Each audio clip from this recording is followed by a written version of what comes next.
तर आजची रेसिपी आहे आळूची वडी।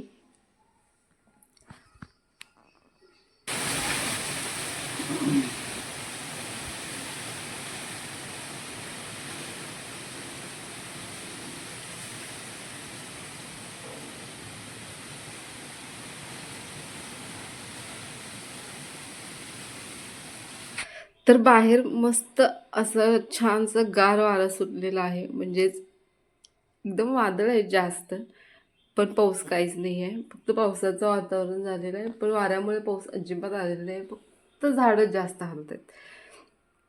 चला तर मग आज आपण बनवायचं आहे आळूची वडी। तर आळूची पानं मस्त अशी घेऊन या, जी तुम्हाला खाल्यानंतर त्रास होणार नाहीत अशी आळूची पानं आपल्याला वापरायची आहेत। तर ही मी आळूची पानं माझ्या मम्मीकडून आणलेली आहे। तर आळूची पानं आपण ज्यावेळेला घेऊ त्यावेळी चेक करताना असं चेक करायचं। तर त्या आळूच्या पानाचे तुम्ही काट बघू शकताय, तिथं डबल लाईन असायला पाहिजे, म्हणजेच ती आळूची पानं ही चांगली असतात खाण्यासाठी, ती खाल्ल्यानंतर आपल्याला घशाला त्रास नाही होत। चला तर मग सुरू करूया। तर आळूची पानं स्वच्छ धुवून घेतलेली आहेत, त्यानंतर त्याचं देठ काढलेलं आहे आणि त्यानंतर लाटण्यानं ती लाटून सुद्धा घेतलेली आहेत। त्यानंतर त्याला तेल लावून छान असं आपण साईडला ठेवून द्यायचं। 5 ते 6 हिरवी मिरची आहे, त्यानंतर लसणाच्या पाकळ्या 5 ते 6 आहेत आणि आल्याचा छोटासा तुकडा हे आपण मिक्सरला बारीक करून घेऊया। त्यानंतर मी इथे एक बाउल घेतलाय, त्याच्यामध्ये आता आपल्याला बेसन पीठ घ्यायचं आहे। तर तुमच्याकडे पाणी किती असतील त्याच्यानुसार तुम्ही हे बॅटर बनवू शकता। तर ह्याला असं परफेक्ट प्रमाण असं काही नाही, कमी जास्त झालं तरी सुद्धा चालेल। तर इथं आपण आता बेसन घेतलेलं आहे, तर आपली जितकी पानं असतील तर त्याच्या अंदाजानुसार आपल्याला इथं बेसन घ्यायचं आहे। तर इथं मी आता बेसन घेतलेलं आहे, तर त्याच्यामध्ये आता आपण काय काय टाकायचं आहे तर ते बघूया। तर सगळ्यात पहिल्यांदा मी याच्यामध्ये एकदम थोडीशी हळद टाकलेली आहे, त्यानंतर थोडीशी धना पावडर याच्यामध्ये वापरलेली आहे, त्यानंतर मी याच्यात लाल तिखट थोडंसं वापरलेलं आहे। स्किप केलं तरी सुद्धा चालेल, कारण आपण तिखटसाठी याच्यामध्ये हिरवी मिरची ऑलरेडी वापरणार आहोतच। त्यानंतर चवीपुरतं मीठ टाकलेलं आहे आणि आता आपण मिक्सरला जे आलं लसूण आणि मिरची पेस्ट बनवलेली आहे ती याच्यामध्ये ॲड करायची। आपण हिरवी मिरचीचा इथं वापर करणार आहोत, त्यासाठी लाल तिखट जरा सुद्धा नाही टाकली तरी सुद्धा चालेल, पण थोडीशी टेस्टला टाकली तरी सुद्धा चालेल। चला तर हे छान मिक्स करून घेऊया। आता आपण पहिल्यांदा मिक्स करायचं आणि मग थोडं थोडंसं पाणी ॲड करत ह्याचं छान आपण बॅटर बनवून घेऊया। आता खूप जास्त पातळ किंवा खूप जास्त दाटसर असं हे बॅटर अजिबात न बनवता तुम्ही बघू शकता आता आपल्याला हे कसं बनवायचं आहे ते, त्यामुळे थोडं थोडं पाणी टाकायचं आणि ह्याचं छान आता हे बॅटर बनत आलंय, तुम्ही बघू शकता आता व्हिडिओमध्ये।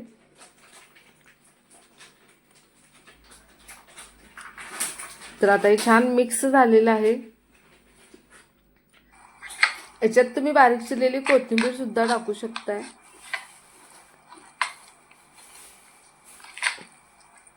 तर आता हे छान आता तयार झाले। आता त्यानंतर आपण जी आळूची पानं आपण स्वच्छ जी धुवून घेतलेली आहेत त्याच्यावरती आपण तेल सुद्धा लावून ठेवलेले आहे, ती आता घ्यायची आणि त्याच्यावरती आपण हे तयार केलेलं बेसन पिठाचं बॅटर मस्त असं पसरवून घ्यायचं।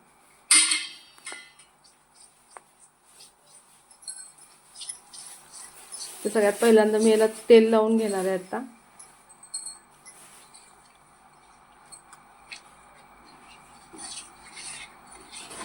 आणि तुम्हाला जसं हवं तसं तुम्ही याच्या वड्या करू शकता।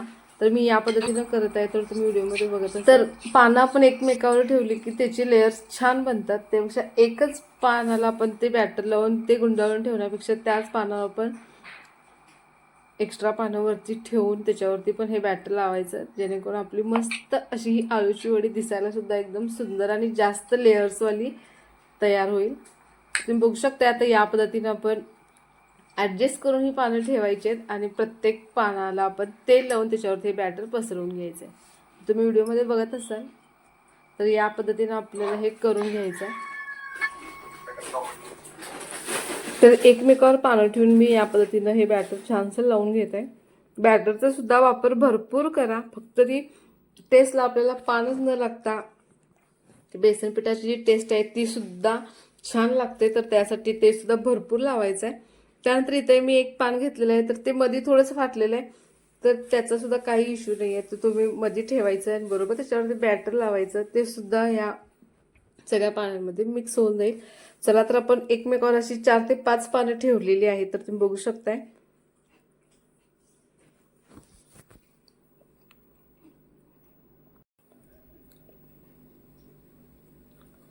तर प्रत्येक पानाला तेल लावून मगच आपल्याला हे बॅटर त्याच्यावरती पसरून घ्यायचं आहे. तुम्ही हे बॅटर हाताने सुद्धा लावू शकता, अगदी व्यवस्थित लावता येतं.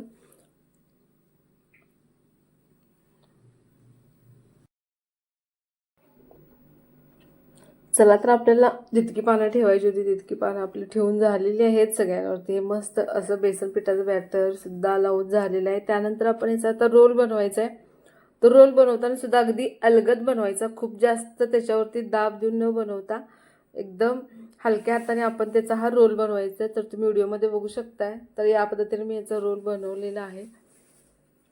आणि त्यानंतर आपण मस्त असं याला वाफवायला ठेवून द्यायचं आहे. ज्याप्रमाणे आपण मोदक वाफवतो तसंच आपल्याला ठेवून द्यायचं आहे चाळणीमध्ये वाफवण्यासाठी. तर खाली एका पातेल्यामध्ये पाणी घेऊन त्यावरती चाळण ठेवून आपल्याला हे मस्त असं एक 10 मिनिटं लागतील याला वाफवण्यासाठी. तर हे छानसं आपण वाफवून घेऊया. तर राहिलेल्या सुद्धा पानांचा आपण याच पद्धतीनं बनवणार आहोत. तर तुम्ही बघू शकता व्हिडिओमध्ये. आता पुढं सुद्धा आपण तीच प्रोसेस करणार आहोत.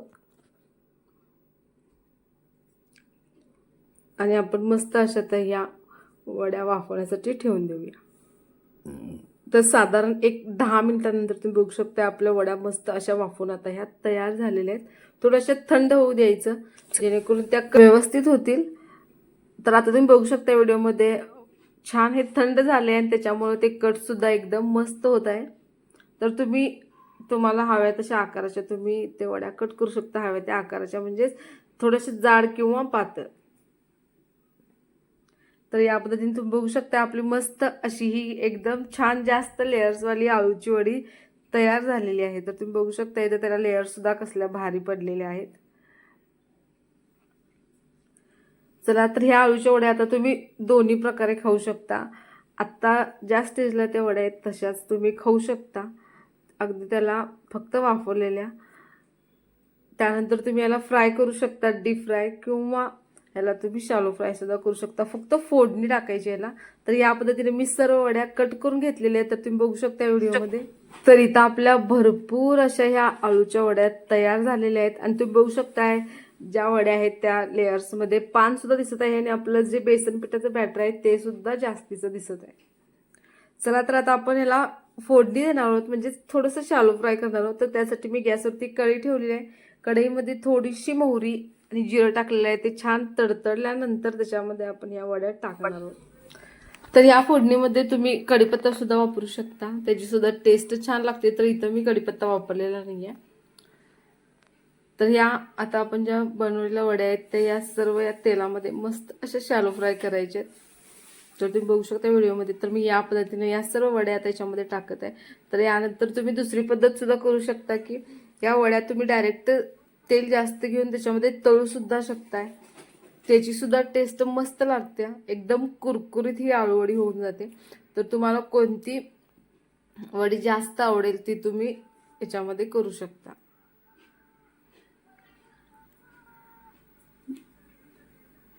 चला तर साधारण एक 3 ते 4 मिनिटांनंतर आपण गॅस बंद करायचा आहे. त्यानंतर आपल्या ह्या वड्या मस्त अशा तयार झालेल्या असणार आहेत खाण्यासाठी.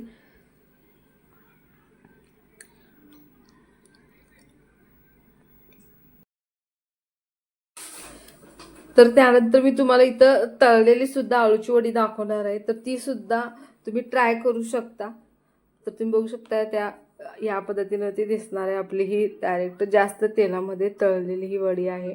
तर ही सुद्धा टेस्ट तीच देते आणि चवीला एकदम मस्त अशी एकदम क्रंची आणि कुरकुरीत. चला तर मग तुम्ही या दोन्ही प्रकारच्या आळूच्या वड्या नक्की घरी करून बघा, तुम्हाला सुद्धा नक्की आवडतील. अशीच ही रेसिपी आहे. चला तर मग ही रेसिपी आवडली असेल तर लाईक करा आणि अशाच छान छान रेसिपीजसाठी चॅनलला नक्की सबस्क्राईब करून ठेवा. थँक्यू.